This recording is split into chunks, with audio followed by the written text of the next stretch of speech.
सरकारने एकीकडे शेतकऱ्यांच्यासाठी कर्जमाफीचा दिलासा दिलेला असतानाच दुसरीकडे येणाऱ्या अस्मानी संकटामुळे अलर्टही केले। यंदा देशावर अल निनोचं संकट आहे, ज्यामुळे यंदाचं वर्ष दुष्काळी ठरू शकतं। अल निनोमुळे महाराष्ट्रामध्ये उष्णतेची लाट, अनियमित पाऊस, दुष्काळ सदृश परिस्थिती निर्माण होण्याची शक्यता आहे। या काळात तापमानात वाढ, शेतीवर ताण, आंबा पिकावर परिणाम आणि शहरी पाण्याची टंचाई उद्भवू शकते।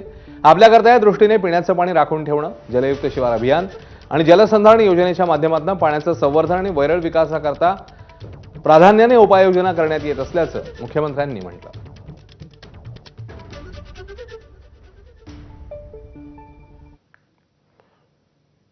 तर अर्थसंकल्पात महत्त्वाचे काय काय मुद्दे आहेत, नजर टाकूया। कोल्हापूर सांगलीत पूर निवारणासाठी जागतिक बँकेच्या सहकार्याने 2240 कोटींचा प्रकल्प हा कार्यान्वित करण्यात येईल। कृष्णा खोरे पुराचं पाणी मराठवाड्यातल्या दुष्काळग्रस्त भागात वळवण्यात येईल।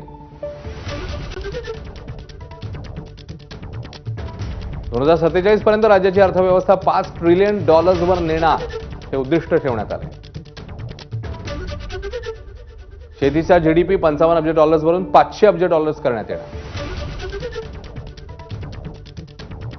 50हून अधिक सुनियोजित बहुपयोगी शहरी समूह विकसित करणार।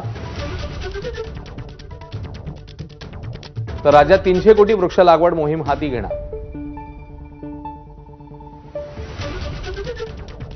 75,000 नवीन सरकारी पदभरती करण्यात येणार।